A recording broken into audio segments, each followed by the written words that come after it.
But as I live in Wales, which is a mainly grassland area, if you move over to England, there's more crops grown, the main crop being wheat, and then barley and other break crops grown. Your family, everybody involved in the farm operation then? Yeah, my father does the milking and the farm work with me, and then my mother does the books and the accounts and that sort of thing. So what caused you to journey to Kansas and to become a temporary resident at a northeast Kansas farm? Well, I came to the US on an exchange, and I didn't know where I was going to be heading, and that's all been dealt with over here.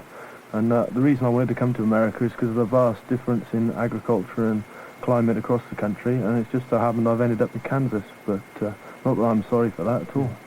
Where Gary ended up is at the Don Teskey family farm near Wheaton. The Teskeys is a diversified operation, which Don explains has played host to farmers from abroad before. Gary has been here for about 2 weeks now. I've hosted 2 others before this in like the last 10 years. One was from Thailand, and then one from Germany, and then Gary today, and every one of them has been a pleasure. And it works through the Young Farmer program. Kansas Young Farmer Association is based here at K-State, and is a member of the National Young Farmer Education. And this is set up through that.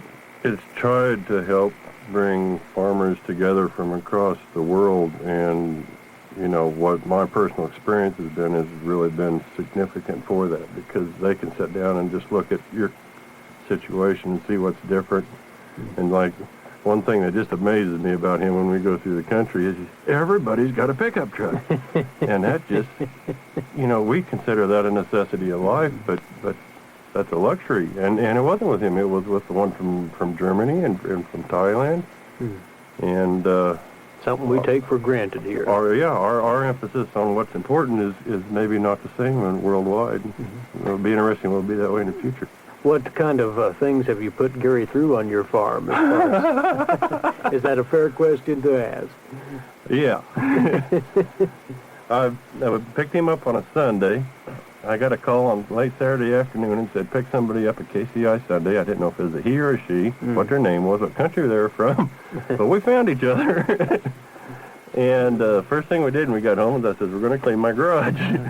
And we figured it ain't been done in about 10 years. And the reason we did that, because I did have a dairy sale Monday, and we was getting ready for the 4-H to have a food stand and stuff. So and as soon as we got that done, he swore we weren't going to do that again. And I said maybe if he came back and stayed with us in another 10 years, he'd be ready to clean again.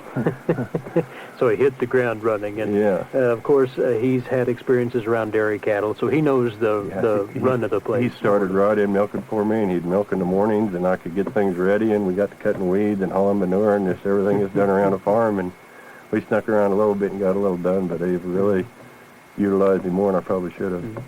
Other than that everybody on this side of the ocean seems to have a pickup, Gary, what are the other distinct differences you see in agriculture between Kansas, at least northeast Kansas, and your home country? Well, the main difference is that you've, of course, got a much larger area over here, and because we're such a small island with a large population, we're very intensive, and we tend to try and utilize every last scrap of ground that we can.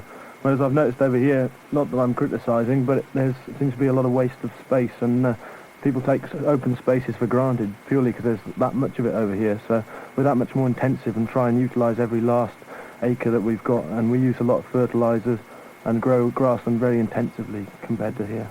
You use crop inputs more elaborately than, say, we would here. Is that correct? Yes, probably. With our crops, we fertilise and spray them, not, I wouldn't say elaborately, but we obviously take care to make sure our inputs match the outputs, but we do grow our crops definitely more intensively than certainly this part of the U.S. One thing that'd be a good comparison is we figure like maybe 3 acres per cow. They figure 3 cows per acre, 2.5 cows per acre, and that catches my attention. Stark difference. Yes. We couldn't get away with that too often here in Kansas, that's for sure. Did you find that the social aspect of farming is any different here in the U.S. from what it is in Wales? In other words, do you find farm families are more or less alike in their values and their devotion to family matters, so on?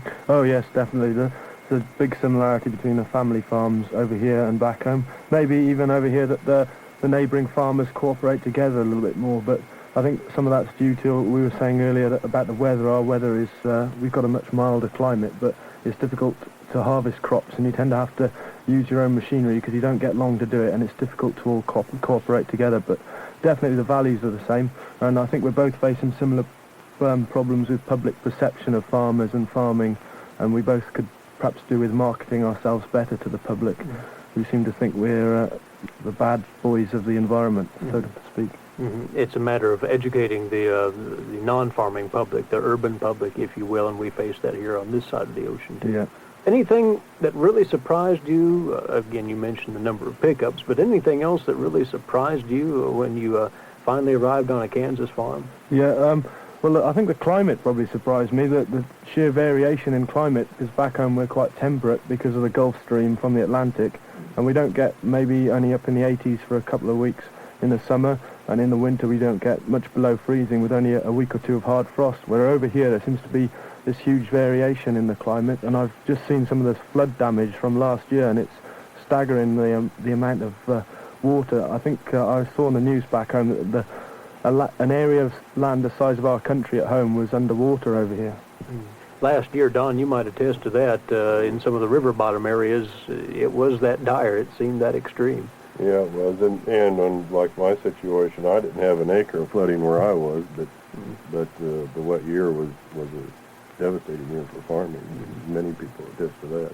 You didn't have to be in a floodplain for it. Yeah. Fall harvest is coming up on your farm, presumably. You're going to put Gary through the paces there? No, he leaves Friday. I'll let him give you his schedule, but he ain't leaving Kansas yet, but he's leaving me. Where are you going to? Well, I'm off down to Eskridge to do some ranching down there on horseback, so I'm looking forward to that. I've got a horse back home, but we only use our horses for pleasure, really. We don't use them to work. Our fields aren't big enough, we can walk around them. But, no, I'm staying in Kansas for 5 weeks altogether, and then I'll be off to another state for 5 weeks. I haven't yet been told where I'm going, so it's all in the air. And then I'll come back to Kansas City for the FFA convention in November. And then after that, I've got another 5 weeks to travel around wherever I want with the other 3 exchangees that are over here currently in other states. So you'll spend the bulk of the rest of the calendar year, in effect, here in America? Yeah, I don't go home till about December the 21st. So it's a nice long break. But at the moment, I've been working just as hard as I do at home. And you can thank Don for that. But it's been a rewarding experience, presumably, Gary, from your point of view, and Don, since this is your third exchange hosting, presumably for you too.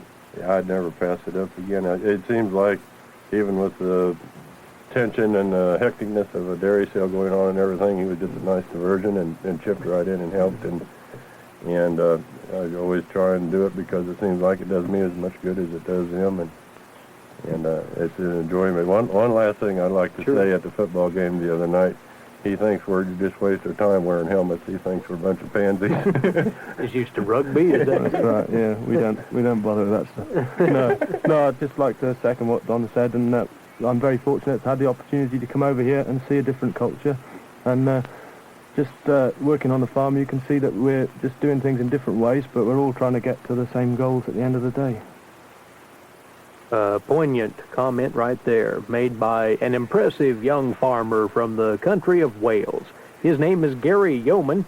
He's the guest this week of the Don Teskey family farm near Wheaton in northeast Kansas.